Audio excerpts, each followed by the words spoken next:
Assalamualaikum warahmatullahi wabarakatuh. Saya Dewi Sulistiani dari AK 18B dengan NIM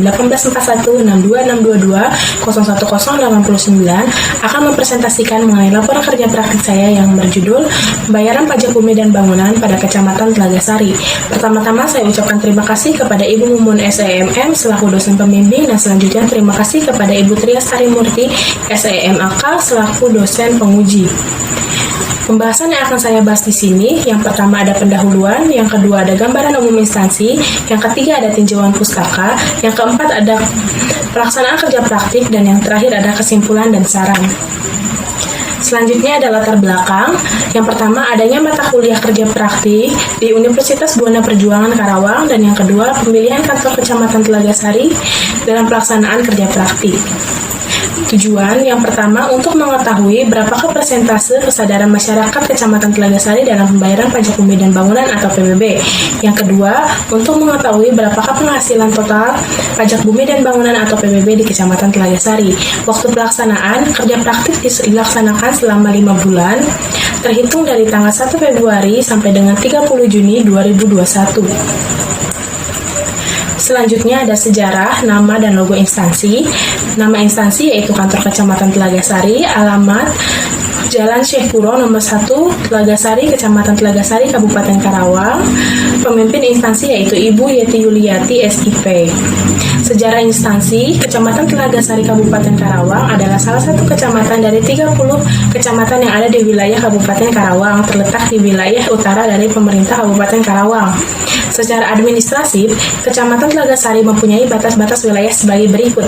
Yang pertama, sebelah utara yaitu Kecamatan Tempuran, sebelah selatan yaitu Kecamatan Majalaya, sebelah barat yaitu Kecamatan Rawamerta, dan sebelah timur yaitu Kecamatan Lemah Abang. Luas wilayah Kecamatan Telagasari adalah 4.368 hektar, terdiri dari tanah darat 443 hektar dan tanah sawah yaitu 3.925 hektar. Visi dan misi Kecamatan Telagasari. Yang pertama, visi terwujudnya pelayanan publik yang profesional, responsif, dan akuntabel di Kecamatan Telagasari. Selanjutnya ada misi. Yang pertama, meningkatkan kualitas kinerja pelayanan publik lingkup kecamatan. Yang kedua, meningkatkan kualitas fungsi koordinasi penyelenggara pemerintahan umum lingkungan kecamatan. Dan yang terakhir ada meningkatkan pemberdayaan masyarakat. Selanjutnya tinjauan pustaka. Pengertian pajak bumi dan bangunan. Pajak bumi dan bangunan atau PBB adalah pajak negara yang dikenakan terhadap bumi atau bangunan berdasarkan Undang-Undang Nomor 12 Tahun 1985 tentang pajak bumi dan bangunan sebagaimana telah diubah dengan Undang-Undang Nomor 12 Tahun 1994. Pajak bumi dan bangunan juga didefinisikan sebagai pajak kebendaan atas bumi dan atau bangunan yang dikenakan terhadap orang pribadi atau badan yang secara nyata mempunyai hak dan atau memperoleh manfaat atas bumi dan atau bangunan, memiliki, menguasai, dan atau memperoleh manfaat atas bangunan. Dalam pasal 77 ayat 2 Undang-Undang PDRD disebutkan bahwa termasuk dalam pengertian bangunan adalah yang pertama, jalan lingkungan yang terletak dalam suatu kompleks bangunan seperti hotel, pabrik, dan implementasinya dan lain-lain yang satu kesatuan dengan kompleks bangunan tersebut. Selanjutnya ada jalan tol, kolam renang, pagar mewah, tempat olahraga, galangan kapal atau dermaga. Selanjutnya ada landasan hukum pajak bumi dan bangunan. Landasan hukum PBB adalah Undang-Undang Nomor 12 Tahun 1985 sebagaimana telah diubah dengan Undang-Undang Nomor 12 Tahun 1994 tentang pajak bumi dan bangunan. Ada 4 asas utama yang harus diperhatikan dalam pajak bumi dan bangunan, yaitu yang pertama sederhana, dengan pengertian mudah dimengerti dan dapat dilaksanakan. Selanjutnya ada adil, dalam arti keadilan vertikal maupun horizontal dalam pengenaan pajak bumi dan bangunan yang disesuaikan dengan kemampuan wajib pajak. Selanjutnya ada mempunyai kepastian umum dengan pengertian bahwa pengenaan pajak bumi dan bangunan diatur dengan undang-undang dan peraturan atau ketentuan pemerintah sehingga mempunyai kekuatan dan hukum. Yang terakhir ada gotong royong, di mana semua masyarakat baik kemampuan rendah maupun tinggi ikut berpartisipasi dan bertanggung jawab mendukung pelaksanaan undang-undang tentang pajak bumi dan bangunan serta ketentuan peraturan perundang-undangan. Selanjutnya nilai jual Objek pajak atau NJOP. Nilai NJOP merupakan nilai yang ditentukan melalui perbandingan harga dengan objek lain yang sejenis atau nilai perolehan baru atau nilai jual objek pajak pengganti. Berdasarkan pengertian NJOP tersebut, terdapat 3 pendekatan penilaian yang dapat dilakukan untuk menentukan besaran nilai NJOP, yaitu yang pertama ada pendekatan data pasar atau market data approach, yang kedua ada pendekatan biaya atau cost approach, dan yang terakhir ada pendekatan pendapatan atau income approach. Selanjutnya, langkah-langkah penentuan NJOP bumi dan bangunan adalah sebagai berikut. Yang pertama, pengumpulan dan updating data transaksi atau data harga jual properti dengan sumber informasi dari agen properti atau PPAT atau non-PPAT, media massa, dan informasi masyarakat. Selanjutnya ada analisis terhadap data yang telah dikumpulkan, lalu pembentukan bank data nilai pasar properti, lalu analisis NIR atau zona nilai tanah. Selanjutnya ada klasifikasi NIR menjadi NJOP, lalu pelibatan masyarakat, dan yang terakhir ada usulan surat keputusan. Selanjutnya objek pajak. Objek pajak bumi dan bangunan diatur dalam pasal 2 dan pasal 3 Undang-Undang Nomor 12 Tahun 1994 tentang pajak bumi dan bangunan. Pasal 2 yaitu yang pertama, yang menjadi objek pajak adalah bumi dan atau bangunan, dan yang selanjutnya klasifikasi objek pajak sebagaimana dimaksud dalam ayat 1 diatur oleh Menteri Keuangan. Lalu pada pasal 3, yang pertama, objek pajak yang tidak dikenakan pajak bumi dan bangunan adalah objek pajak yang digunakan semata-mata untuk melayani kepentingan umum di bidang ibadah, sosial, kesehatan, pendidikan, dan kebudayaan nasional yang tidak dimaksudkan untuk memperoleh keuntungan.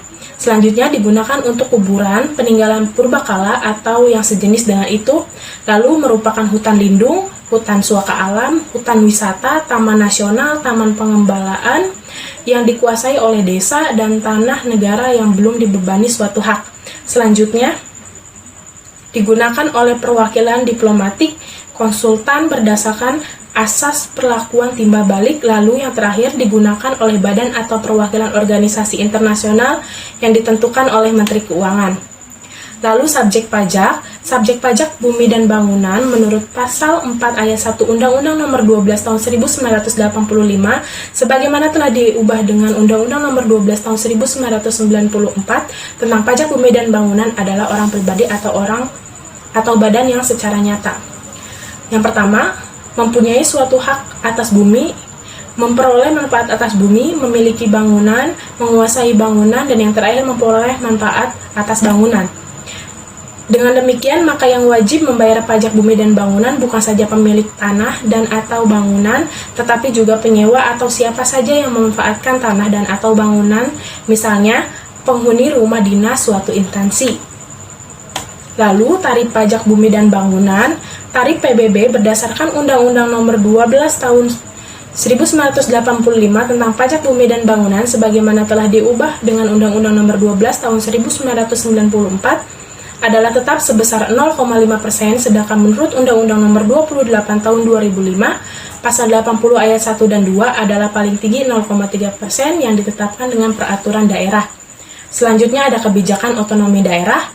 Untuk memaksimalkan otonomi daerah dan meningkatkan pembangunan serta mengurangi sumbangan dari pemerintah pusat, maka pemerintah daerah harus lebih meningkatkan pendapatan asli daerah atau PAD. Dalam Undang-Undang Nomor 33 Tahun 2004, pendapatan asli daerah atau PAD terdiri dari yang pertama ada pajak daerah, yang kedua ada retribusi daerah, yang ketiga ada hasil pengelolaan kekayaan daerah yang dipisahkan, dan yang terakhir lain-lain PAD yang sah meliputi hasil penjualan kekayaan daerah yang tidak dipisahkan, jasa giro, pendapatan bunga, keuntungan selisih nilai tukar rupiah terhadap mata uang asing, dan komisi, potongan ataupun bentuk lain sehingga akibat dari penjualan dan atau penggandaan barang dan atau jasa oleh daerah. Pajak daerah dan retribusi daerah merupakan salah satu sumber pendapatan asli daerah atau PAD yang tidak mendapatkan imbalan secara langsung dan digunakan untuk keperluan daerah bagi sebesar-besarnya kemakmuran rakyat. Untuk meningkatkan pajak daerah dan retribusi daerah yang perlu dilakukan upaya peningkatan pada penerimaan pajak daerah dan retribusi daerah. Salah satunya melalui subjek dan objek pendapatan daerah sehingga dapat meningkatkan produktivitas penghasilan asli daerah atau PAD. Sedangkan Undang-Undang Nomor 28 Tahun 2009 mengenai pajak dan retribusi daerah bahwa jenis pajak daerah mengalami penambahan yang awalnya kewenangan pusat menjadi kewenangan daerah seperti bea perolehan hak atas tanah atau BPHTB dan pajak bumi dan bangunan atau PBB. Demikian juga halnya terhadap retribusi daerah dan adanya perluasan terhadap jenis retribusi daerah. Selanjutnya, pelaksanaan kerja praktik. Yang pertama ada kedudukan dan koordinasi kerja. Penulis diberi kesempatan kerja praktik di kantor Kecamatan Telagasari yang beralamat di Jalan Syekh Kuro nomor 1, Telagasari, Kecamatan Telagasari, Kabupaten Karawang, Provinsi Jawa Barat. Seluruh pekerjaan penulis dibimbing oleh Ibu Epi Zulfia, SPD, dalam memecahkan masalah-masalah yang berkaitan dengan judul yang diampu oleh penulis. Penulis ditempatkan di bagian keuangan atau Kasubag Keuangan dan Kepegawaian. Tugas-tugas yang dilaksanakan, yang pertama ada pengenalan lingkungan kerja, yang kedua ada pembuatan surat pengantar, yang ketiga ada pembuatan data gaji pegawai, yang keempat ada pembuatan data pegawai mutasi, dan yang terakhir ada penginputan surat masuk. Selanjutnya, prosedur pembayaran pajak bumi dan bangunan. Dalam prosedur pembayaran pajak bumi dan bangunan Kecamatan Telagasari adalah sebagai berikut. Yang pertama ada SPPT keluar dari Bapenda.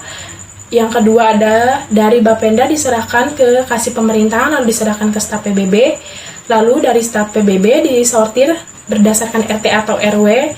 Setelah disortir diserahkan ke RT atau RW di Kecamatan Telagasari. Setelah mendapat SPPT RT atau RW menyerahkan SPPT ke WP.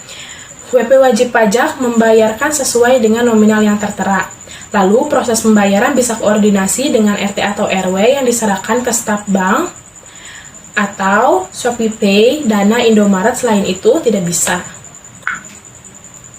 Berdasarkan hasil wawancara penulis dengan petugas pemungut pembayaran pajak bumi dan bangunan di Kecamatan Telagasari, didapatkan data pembayaran pajak bumi dan bangunan pada masyarakat Kecamatan Telagasari tahun 2020 adalah dengan persentase 20,7% dari 79,3% dengan pemasukan sebesar Rp19.834.802 dari Rp735.926.779. Lalu di sini ada tabel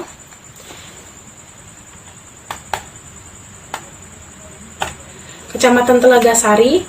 Pada pokok ketetapan SPPT-nya ada 22.334, lalu jumlahnya 969.879.403 rupiah. Lalu realisasi pokok ketetapan ada 3.856, jumlahnya 159.389.646 rupiah. Persentasinya yaitu 17%, 17,2%. Lalu sisa pokok ketetapannya ada 18.447 dan jumlahnya 769.489.757 rupiah pada persentase 82%, 82,8%. Selanjutnya ada permasalahan dan solusi. Yang pertama ada permasalahan, yaitu kurangnya pemahaman mengenai pentingnya pembayaran pajak bumi dan bangunan di lingkungan masyarakat Kecamatan Telagasari, lalu adanya pergantian pemungut pajak dari petugas yang baru dari desa. Yang terakhir ada pertanian yang tidak berhasil dari para petani, bisa disebut juga busuk atau gagal panen. Selanjutnya ada solusi. Para petugas harus lebih giat lagi memberikan penyuluhan atau sosialisasi mengenai pembayaran pajak bumi dan bangunan. Dan para petugas yang akan diganti seharusnya memberi arahan terlebih dahulu kepada petugas yang baru mengenai tugas-tugas yang akan dilaksanakannya. Staf PBB dapat menyampaikan SPPT lebih cepat pada petani dan masyarakat sebelum terjadinya pertanian yang tidak berhasil agar para petani bisa berjaga-jaga dengan menggunakan dana darurat. Kesimpulan dan saran. Yang pertama ada kesimpulan. Sebagaimana pembahasan yang telah dijelaskan pada laporan kerja praktik di atas mengenai pembayaran pajak bumi dan bangunan pada Kecamatan Telagasari, Maka dapat diambil kesimpulan bahwa data pembayaran pajak bumi dan bangunan di Kecamatan Telaga Sari pada tahun 2020 adalah didapatkan persentase 20,7% dari 79,3%. Dengan pemasukan sebesar 19.834.802% dari 735.926.779 rupiah, dan mendapatkan beberapa masalah seperti kurangnya pemahaman mengenai pentingnya pembayaran pajak bumi dan bangunan di lingkungan masyarakat, adanya pergantian pemungut pajak dari petugas yang baru dari desa, dan pertanian yang gagal atau tidak berhasil dari para petani, bisa disebut juga puso atau gagal panen. Selanjutnya ada saran. Berdasarkan kesimpulan di atas, maka saran yang dapat diberikan yaitu diharapkan semua staf dapat menjalankan tugasnya dengan baik. Selain itu juga staf atau petugas pemungut PBB dapat lebih sering melakukan sosialisasi atau penyuluhan terhadap masyarakat yang masih menunggak mengenai pembayaran pajak bumi dan bangunan. Sekian presentasi dari saya, kurang lebihnya mohon maaf. Wassalamualaikum warahmatullahi wabarakatuh. Audio Jungle.